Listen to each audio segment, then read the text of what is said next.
Bom dia, boa tarde, boa noite. Meu nome é Matheus Medeiros Bria e, sob orientação da professora Isabela Florindo Pinheiro, eu vou apresentar aqui a análise experimental e numérica de sistemas de resfriamento de eletrônicos combinados e convencionais. E primeiro eu queria passar um pouco sobre a motivação para estudar esse tema, sobre por que é importante estudar esse tipo de assunto do resfriamento de eletrônicos, principalmente de processadores, que é o maior foco desse estudo. E é impossível falar sobre isso sem falar sobre a lei de Moore.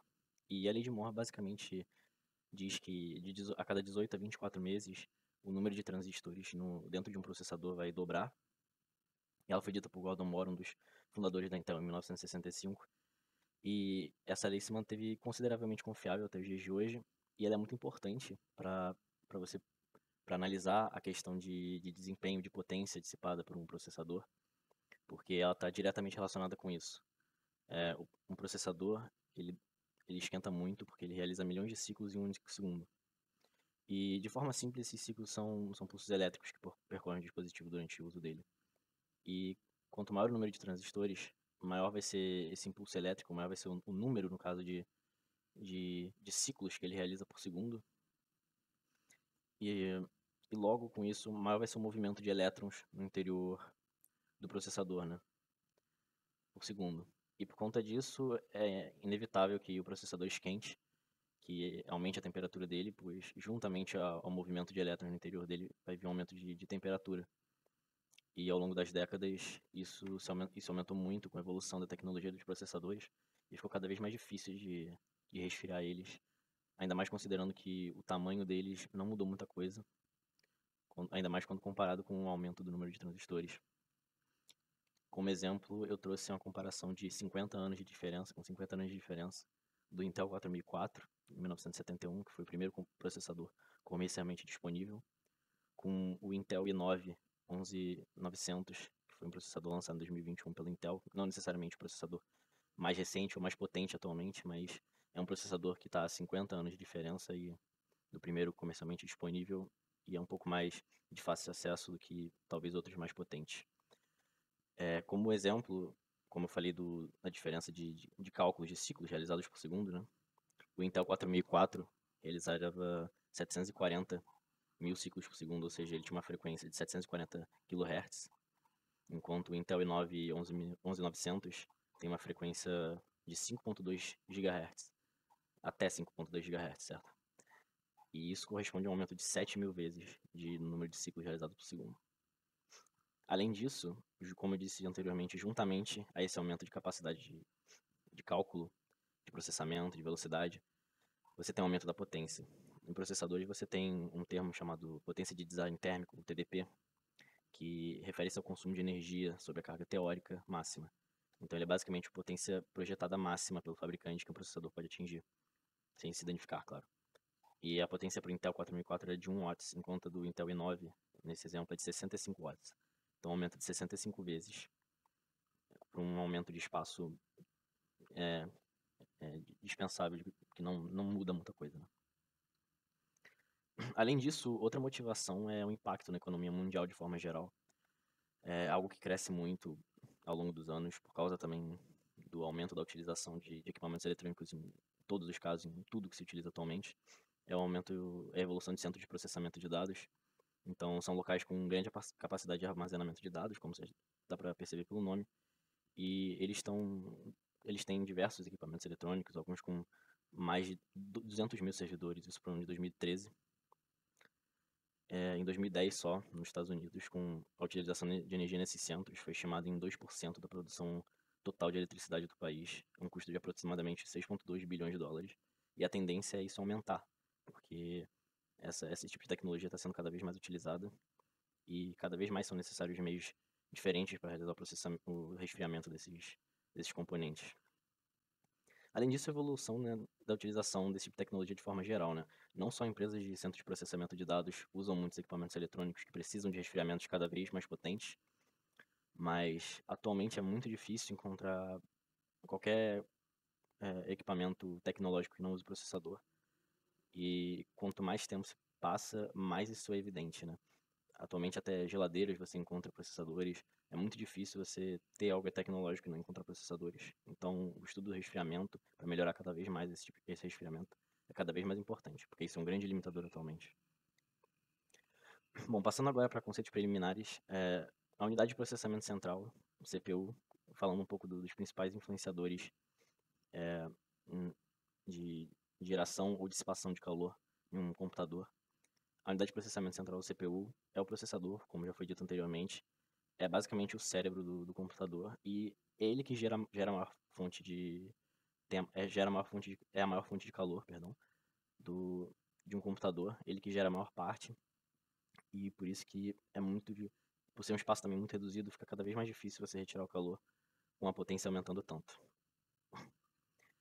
Um dissipador de calor, ele é um equipamento, um dispositivo usado para auxiliar na retirada de calor de processadores eletrônicos, por exemplo. Não só processadores, mas é muito utilizado para qualquer tipo de retirada de calor, para ser sincero.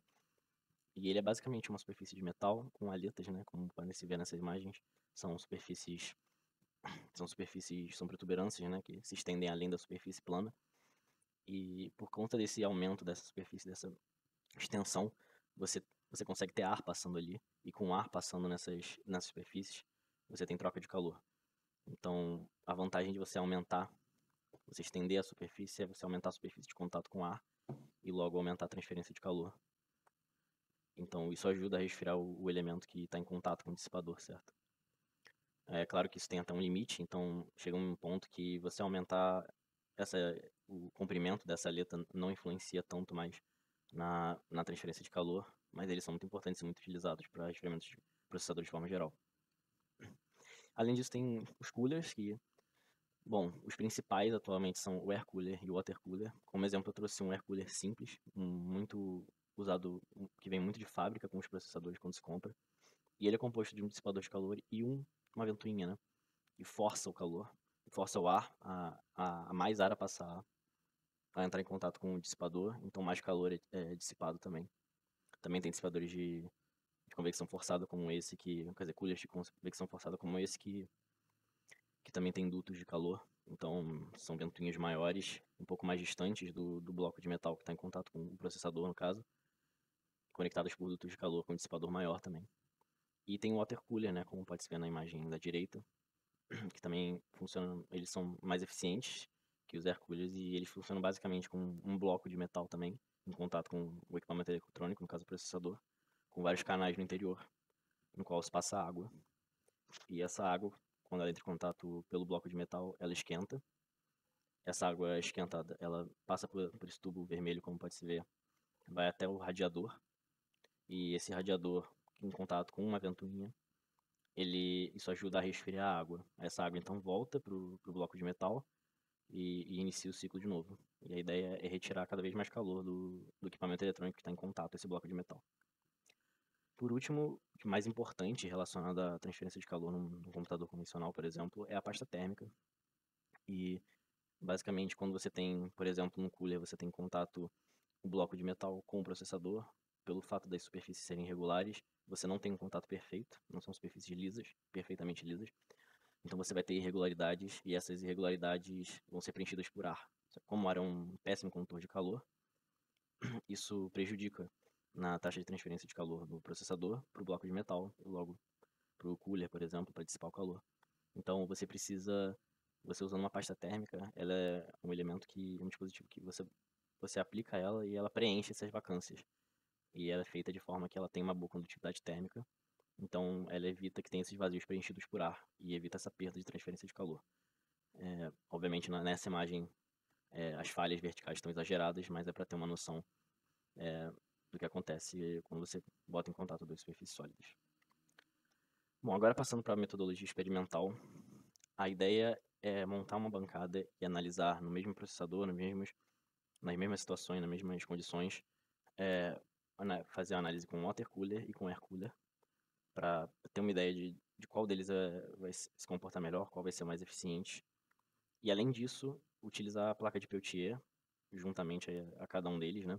A placa de Peltier, como pode se ver pela imagem da direita, é um composto elétrico que, a partir da injeção de uma diferença de potencial nela, de você injetar eletricidade nela, ela gera um gradiente de temperatura. Então, um lado dela fica frio e um lado fica quente. E ela é muito usada em resfriamentos eletrônicos, ao se posicionar o lado frio em contato com a superfície que você quer esfriar, porque o lado frio ele passa calor pro lado quente. Por isso que esse lado em si fica frio e o outro lado fica quente. Então, esse lado em contato com a superfície que você quer resfriar, esse lado vai passar, esse processador, por exemplo, ele vai passar calor pro lado frio, e o lado frio, graças à diferença de potencial, vai passar esse calor pro lado quente. O problema é que se você não dissipar bem esse calor, o calor vai voltar pro lado frio e não vai adiantar. Então você precisa ter uma boa forma de dissipar o calor do lado quente pro lado frio conseguir manter esse gradiente de temperatura pro lado quente. Bom, além disso, para fazer as análises, a gente vai precisar de 4 termopares. A gente vai posicionar dentro de uma placa de alumínio, em contato com o processador, para poder acompanhar as temperaturas. E os termopares, seria necessário fazer uma calibração deles, para ter certeza que eles estão flutuando nas temperaturas certas. Por diversas questões, eles podem ter erros.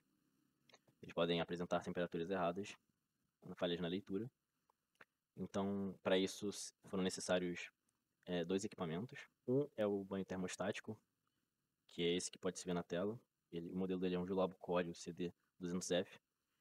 E, basicamente, ele tem, como você pode ver na foto, ele é revestido e no interior dele você coloca um fluido para teste, que no caso foi utilizado água destilada. E esse fluido você pode utilizar o equipamento para esquentar ou esfriar ele até uma temperatura desejada dentro do seu limite de especificação técnica.